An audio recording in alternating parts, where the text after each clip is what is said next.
It's time to count numbers. In this series, we will learn how to count from 1 to the hundreds. Unlock the patterns that will make counting in Igbo easy and fun. Ndewo, my name is Ibere, and welcome to Usoro Igbo, where we share content that could potentially help you as an Igbo language learner to become confident in your knowledge and usage of the Igbo language. Sounds good to you? Let's count from 101 to 200 in Igbo. Let's set the scene for what you need to know to count from 101 to 200 in Igbo. 100 means nari. 100 means otu nari. 200 means nari abụọ. Otu nari, which means 100, is derived by multiplying 1, otu, by 100, nari. Nari abụọ, which means 200, is derived by multiplying 2, abụọ, by 100, nari. Numbers between 101 and 199 are counted using the rules of plus and multiplication. 101. Otu nari na otu. Otu nari na otu. 102. Otu nari na abụọ. Otu nari na abụọ. 103. Otu nari na atọ. Otu nari na atọ.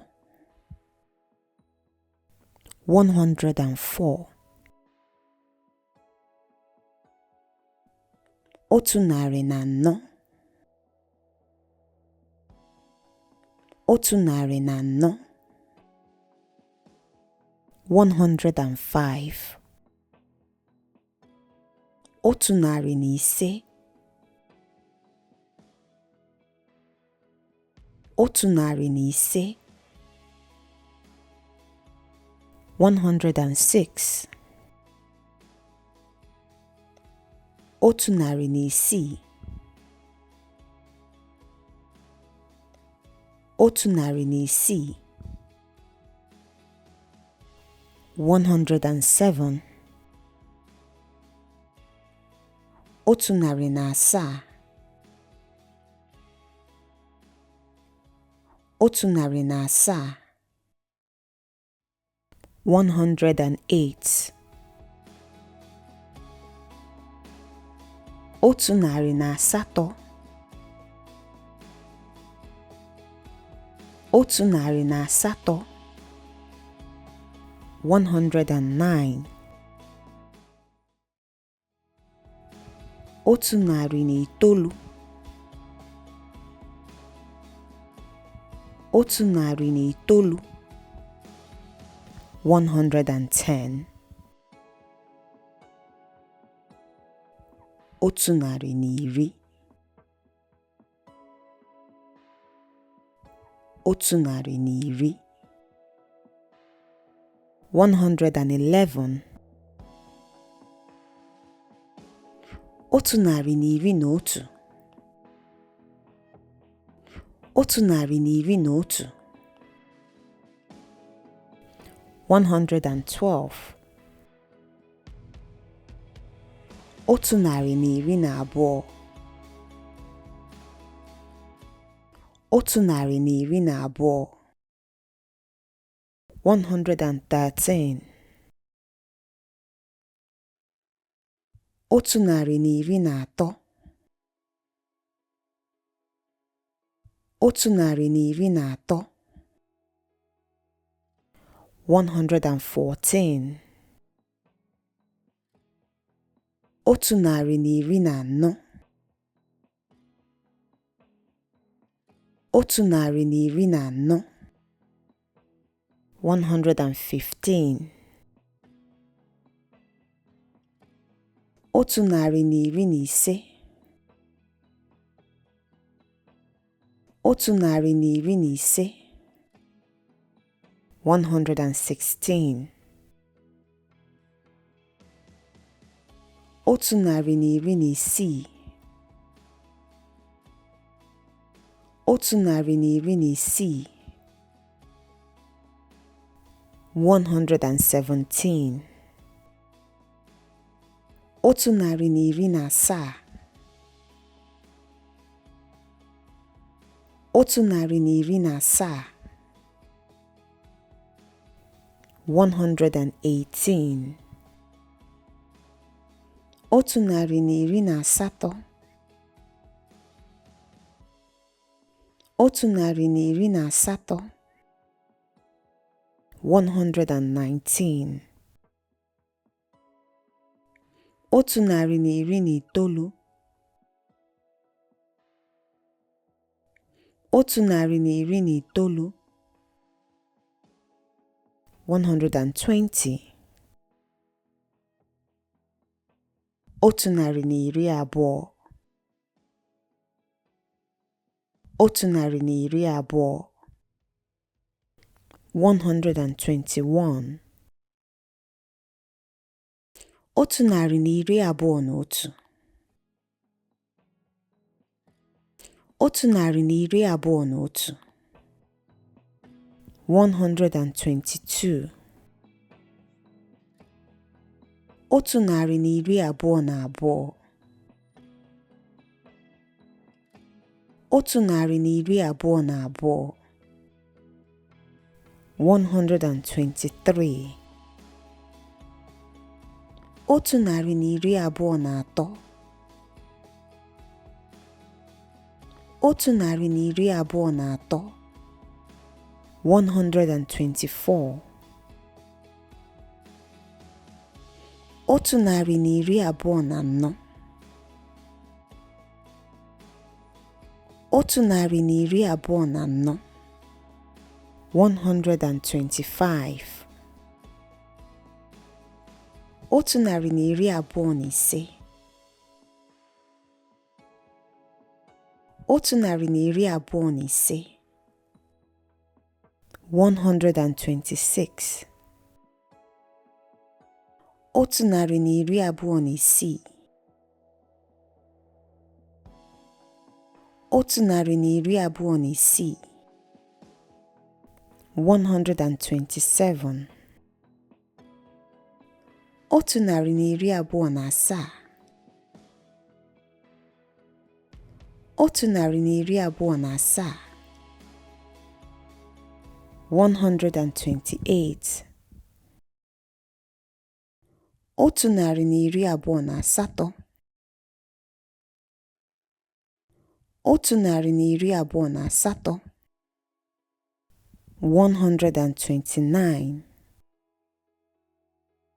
Otu narị na iri abụọ na itoolu, otu narị na iri abụọ na itoolu, 130. Otu narị na iri atọ, otu narị na iri atọ, 131. Otu narị na iri atọ na otu, otu narị na iri atọ na otu, 132.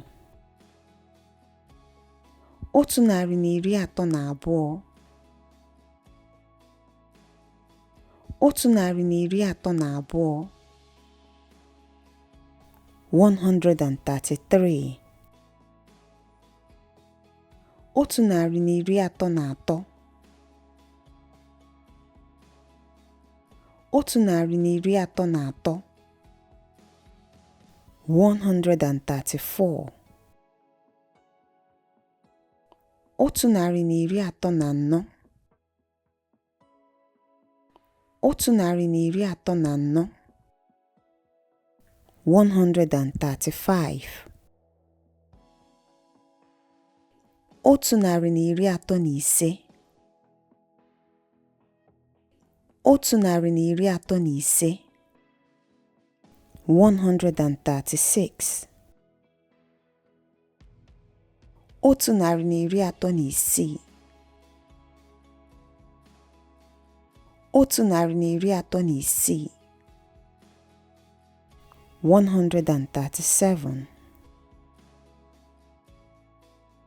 otu narị na iri atọ na asaa otu narị na iri atọ na asaa 138 otu narị na iri atọ na asatọ otu narị na iri atọ na asatọ 139 otu narị na iri atọ na itoolu otu narị na iri atọ na itoolu 140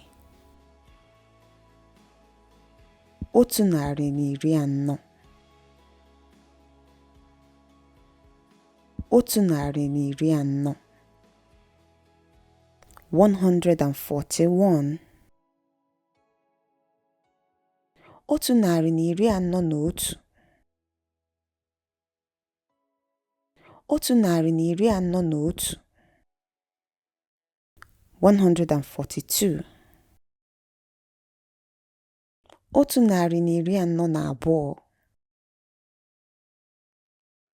otu narị na iri anọ na abụọ 143 otu narị na iri anọ na atọ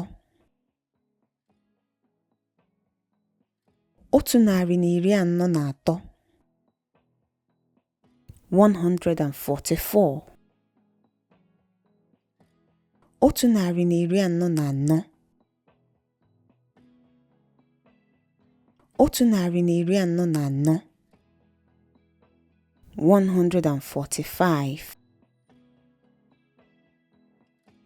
otu narị na iri anọ na ise otu narị na iri anọ na ise 146 otu narị na iri anọ na isii otu narị na iri anọ na isii 147 otu narị na iri anọ na asaa otu narị na iri anọ na asaa 148 otu narị na iri anọ na asatọ otu narị na iri anọ na asatọ 149 otu narị na iri anọ na itoolu otu narị na iri anọ na itoolu. The first video in this series ended with us counting to 100 in Igbo. We followed this up with a counting numbers video, which is a tidbit series of everything you need to know to count from 0 to 100 in Igbo. But there are minor corrections I would like to make after reviewing these videos and having done further research on this topic. In the first video, I did say, now you know how to count from 0 to 10. This is the key to unlocking numbers 11 to 100 in Igbo. Rather, knowing how to count from numbers 1 to 10 is key to unlocking numbers 11 to 99 in the Igbo numbering system, because 100 is a conventional number. In the follow-up video, I did say 100 otunari is a conventional number. Rather, otunari, which is 100, is not a conventional number. As we already mentioned in the beginning of the video, nari, which is 100, is the conventional number. Always remember, the Igbo numbering system uses conventional numbers with rules of plus and multiplication to count numbers. Now let's get back to counting. 150. Otu narị na iri ise. Otu narị na iri ise. 151. otu narị na iri ise na otu, otu narị na iri ise na otu, 152, otu narị na iri ise na abụọ, otu narị na iri ise na abụọ, 153, otu narị na iri ise na atọ, otu narị na iri ise na atọ, 154, otu narị na iri ise na anọ, otu narị na iri ise na anọ, 155, otu narị na iri ise na ise, otu narị na iri ise na ise, 156, otu narị na iri ise na isii, otu narị na iri ise na isii, 157, otu narị na iri ise na asaa, otu narị na iri ise na asaa, 158, otu narị na iri ise na asatọ, otu narị na iri ise na asatọ, 159, otu narị na iri ise na itoolu, otu narị na iri ise na itoolu, 160, otu narị na iri isii, otu narị na iri isii, 161, otu narị na iri isii na otu, otu narị na iri isii na otu, 162, otu narị na iri isii na abụọ, otu narị na iri isii na abụọ, 163, otu narị na iri isii na atọ, otu narị na iri isii na atọ, 164, otu narị na iri isii na anọ, otu narị na iri isii na anọ, 165, otu narị na iri isii na ise, otu narị na iri isii na ise, 166, otu narị na iri isii na isii, otu narị na iri isii na isii, 167, otu narị na iri isii na asaa, otu narị na iri isii na asaa, 168, otu narị na iri isii na asatọ, otu narị na iri isii na asatọ, 169, otu narị na iri isii na itoolu, otu narị na iri isii na itoolu, 170, otu narị na iri asaa, otu narị na iri asaa, 171, otu narị na iri asaa na otu, otu narị na iri asaa na otu. 172. Otu narị na iri asaa na abụọ. Otu narị na iri asaa na abụọ. 173. Otu narị na iri asaa na atọ. Otu narị na iri asaa na atọ. 174. Otu narị na iri asaa na anọ. Otu narị na iri asaa na anọ. 175. Otu narị na iri asaa na ise. Otu narị na iri asaa na ise. 176. Otu narị na iri asaa na isii. Otu narị na iri asaa na isii. 177. Otu narị na iri asaa na asaa. Otu narị na iri asaa na asaa. 178. Otu narị na iri asaa na asatọ. Otu narị na iri asaa na asatọ. 179. Otu narị na iri asaa na itoolu. Otu narị na iri asaa na itoolu. 180. Otu narị na iri asatọ.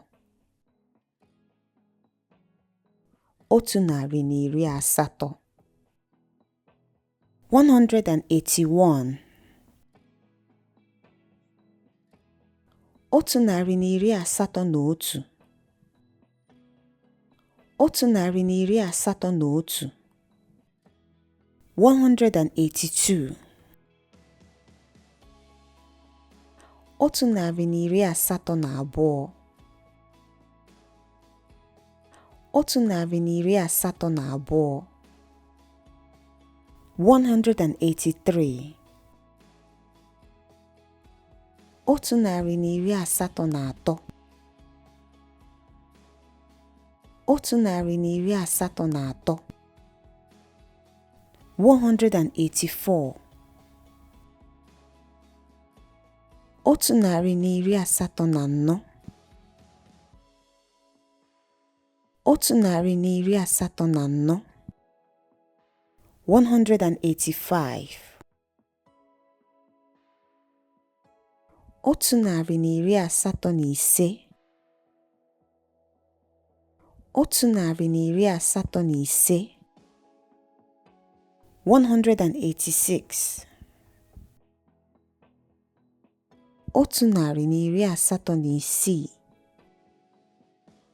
Otu narị na iri asatọ na isii. 187. Otu narị na iri asatọ na asaa.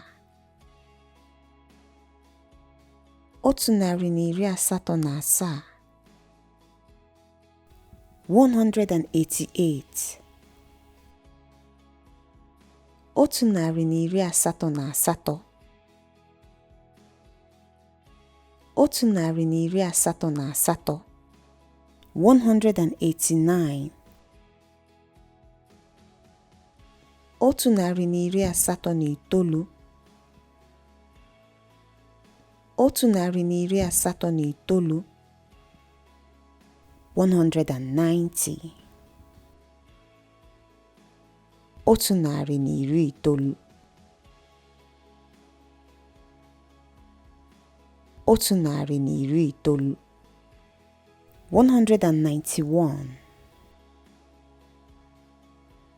Otu narị na iri itoolu na otu. Otu narị na iri itoolu na otu. 192. Otu narị na iri itoolu na abụọ. Otu narị na iri itoolu na abụọ. 193. Otu narị na iri itoolu na atọ. Otu narị na iri itoolu na atọ. 194. Otu narị na iri itoolu na anọ. Otu narị na iri itoolu na anọ. 195. Otu narị na iri itoolu na ise. Otu narị na iri itoolu na ise. 196. Otu narị na iri itoolu na isii. Otu narị na iri itoolu na isii. 197. Otu narị na iri itoolu na asaa. Otu narị na iri itoolu na asaa. 198. Otu narị na iri itoolu na asatọ. Otu narị na iri itoolu na asatọ. 199. Otu narị na iri itoolu na itoolu. Otu narị na iri itoolu na itoolu. 200. Narị abụọ. Narị abụọ. Our next video in the number series will cover counting from number 201 to 300 in Igbo. If you found this content useful, why don't you browse our channel for more Igbo language content? Vocabulary are the building blocks to improving your fluency in Igbo. To master how to count any number from 0 to 100 in Igbo, I would recommend you watch our counting numbers video, which is shown on your screen. On there, we break down what conventional numbers are and how we apply the rules of plus and multiplication to count numbers.